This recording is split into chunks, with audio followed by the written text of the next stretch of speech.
The following podcast is a part of RadioMisfits.com.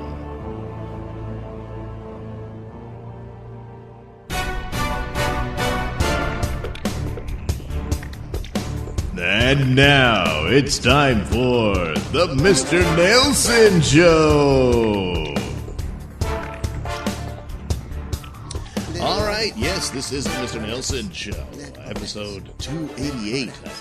And I don't have Red Nickerton here to correct me because, well, I believe he's still in recovery over his celebrations of the recent LSU victory and especially the cherry on top of the crowd's reaction to Trump. Well, that was more than Red could handle. You know, he had to get really, really drunk after that, partying and whatnot, telling people they're going to have to get on their knees and, you know, consume tiger.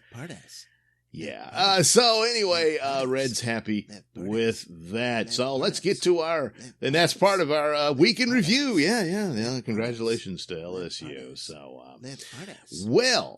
it appears Elizabeth Warren has accused Bernie Sanders of being a misogynist. I guess he's being Me Too'd. And CNN joined into the fray. Yeah, apparently, once again, like they did last time around, stabbing the old fart in the back and screwing him over. He should have seen it coming. And it looks like they kind of scripted the whole ordeal, how it all fit. Here's a little clip from that ordeal. In order to defeat the most dangerous president in the history of our country. So Senator Sanders, Senator Sanders, I do want to be clear here. You're saying that you never told Senator Warren that a woman could not win the election. That is correct. Senator Warren, what did you think when Senator Sanders told you a woman could not win the election? I disagree. Stop it. Hey, come on. No. It's like, you can't, come on. No. And I mean, this is on, once again, CNN. Doesn't seem to give a crap that it's so blatantly obvious they have no credibility. No, stop it. And, geez, Louise. And then, of course, the dishonesty of the Warren. I mean, look, Elizabeth Warren, if anything else, is just a constant liar. Her entire background and backstory, she lies about. She lies about her parents. Of course, she famously lies about her ethnicity. She's probably the whitest woman in America. Because of her idiot DNA test. She lies about her papers. She lies about conversations she's had with people. She's Hillary Clinton all over the gas. She needs to pull that mask off, and there it is. Because here, just like Hillary, the Democratic Party has never wanted Bernie Sanders in there. He does have a grassroots following there. I think it's somewhat diminished because he foolishly took the knee at the last time around. I don't know what else. I mean, granted, what could he do to stay in good graces with the party? I suppose is what he was thinking, to go ahead and concede to Hillary and all that. What else could he do? Run as a third party and then be blamed for the election of Trump. He's still blamed for the election of Trump in some ways. Well, sort of, yeah. But to try to be in good with this god-awful party, what good did it do you, you know? And basically, what did Warren do? Her whole campaign is stealing his campaign, the whole free shit program. Warren doesn't believe that crap. You can read her past papers and stuff about where she came from. She was always on the left and all that, yes, but not quite to this point. And but Sanders, he really believes that crap. It's not like he's lying. I'm sure he lies here and there. He's a politician. What do you expect? But all said and done, he does believe this crap. Warren doesn't. Warren is just, what can I fool the idiots with today?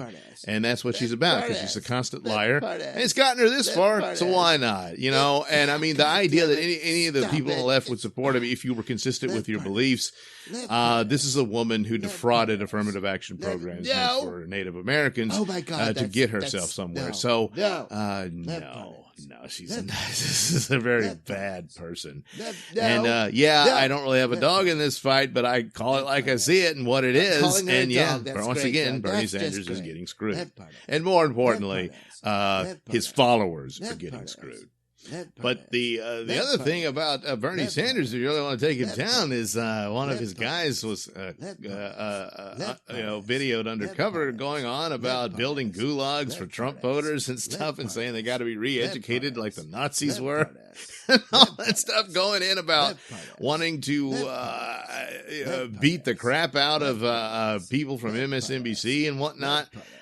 Geez Louise, and he's saying, the free education Bernie's talking about, that's what it'll be, re-education camp.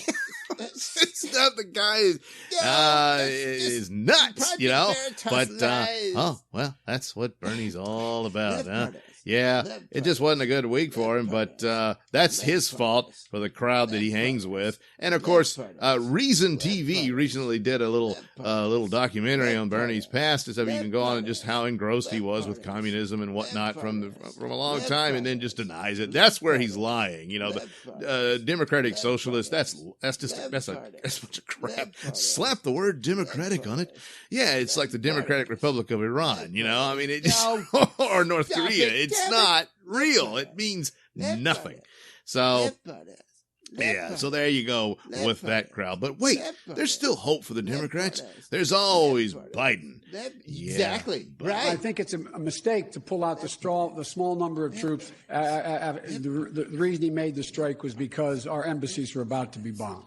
I would not meet with absent preconditions instead of poking our eye and poking our finger in the eye of all our friends by stealing our intellectual property, their corporate state system to our significant disadvantage of anyone running up here in this race. Reduce the cost of drug prices. It allows all the drug companies, it allows you to Medicare to negotiate. It should be free universal infant care, but here's the deal. Over 500 miles a day, 250 miles a day. There's no choice but for Nancy Pelosi that I think about the American people. I headed up the Recovery Act, which put more money into moving away from fossil fuels to solar and wind energy. The vast majority believe their children will never reach the stage that they've reached in economic security. Yeah. Well, there you go. There's the hope for the Jackass Party.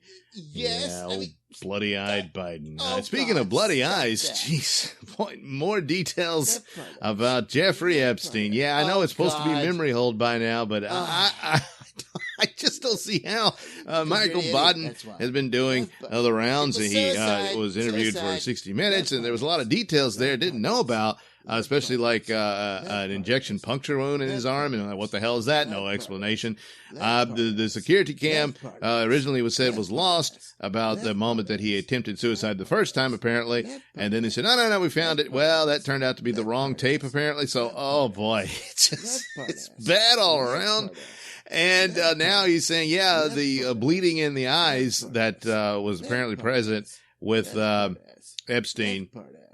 Says no, that's not that's not hanging, that's strangulation, meaning homicide. So well,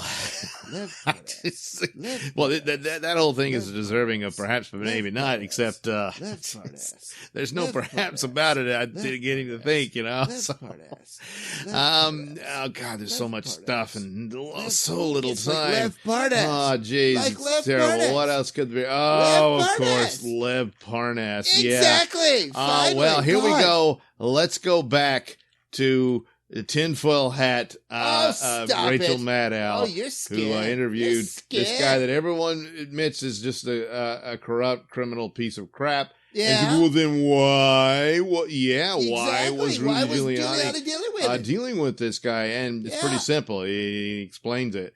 He says, look, he took down the crime families in New York, and how do you think he did that? He had to have informants and whatnot. So the very idea that he met with the guy or talked to him, well, what? That's not. It's not surprising, and that's not a slam dunk in and of itself. Yes, it is. This is your surprise star witness. Is like, well, why didn't you talk to him during the hearings? Well, because Trump didn't let him have witnesses. That's why. So is pretty weak, and Trump saying, I don't know the guy. You're in a picture with him. Yeah, he's in a picture with a lot of people he wouldn't be able to remember. That just doesn't work. So he's sniffing around for some help and a deal because he's already been indicted for smuggling in foreign money to give to Republican entities and whatnot and that sort of thing. And so now, he'll deal with the Democrats to try to toss them a bone, and they're desperate for anything. And there you go. So then you got to say, well, we need all the witnesses. Don't you want the truth? Well, again, should have done it in the hearing.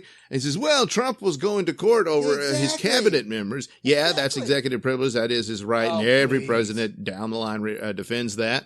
You can go to court and possibly get it overruled once you can present your good case. But they couldn't. No, it was an emergency. We had to impeach him now before it's too late. It was a crisis. And then they impeach him. And then Nancy sits on it for a month.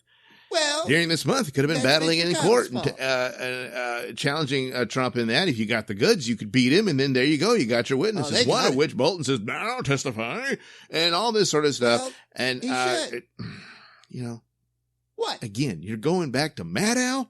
Yeah. So there you go. That's the week in review. It sure is. Stay tuned for some Nailsin news and a brand new episode of Sun King. Who cares?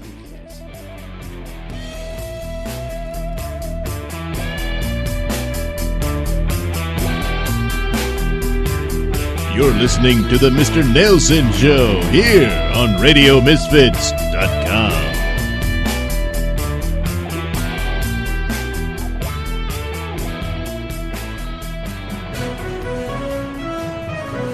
This is a Nailsin News Bulletin. Dipping sauce rage lands Florida woman in jail. Hello, I'm Mr. Nailsin. Incensed that she would have to pay extra for dipping sauce, a McDonald's customer threatened to rob the restaurant and warned that she would get the condiments by whatever means necessary. As detailed in her arrest affidavit, McGuire McLaughlin, 19, arrived at a McDonald's in Vero Beach around 3:45 a.m. on January 1st. McLaughlin ordered a large amount of food, which she paid for at the drive-thru window. At that point, McLaughlin, who lives about 5 miles from the restaurant, asked for one dipping sauce in each flavor McDonald's offers. An employee responded by saying that each packet would cost McLaughlin 25 cents each. At which point, a verbal altercation ensued. McLaughlin allegedly began yelling profanities at several employees, stating that she would rob the establishment if she didn't get her dipping sauce. McLaughlin, a McDonald's worker told police, added that she would procure the dipping sauce by whatever means necessary. The employee, however, could not specify what McLaughlin meant by her comment. When questioning McLaughlin, police detected alcohol on her breath and noted that the teenager's eyes were glossy and speech was slurred. McLaughlin, the affidavit reports, would momentarily become cooperative with cops and then would begin yelling profanities at them. Several McDonald's workers were distraught by McLaughlin's actions, and one female worker said that she was in fear for her own well-being through the course of the disturbance. McLaughlin was arrested for disorderly conduct and resisting arrest. Free on $1,000 bond, she's scheduled for an arraignment on the misdemeanor counts.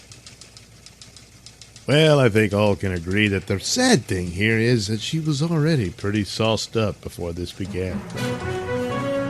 This has been a Nailsin News Bulletin.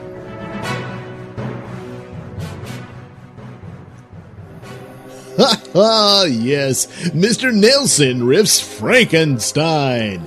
And at $1.75, it's a steal.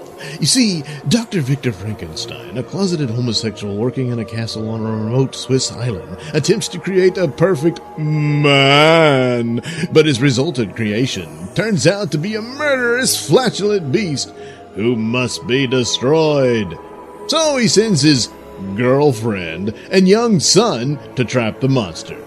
Also in this package deal is Flash Gordon Space Soldiers Conquer the Universe Chapter 3. Yes, Flash and his crew get caught in an avalanche while Dr. Zarkov is in an aerial dogfight with Ming's thugs. After that, Zarkov battles his crew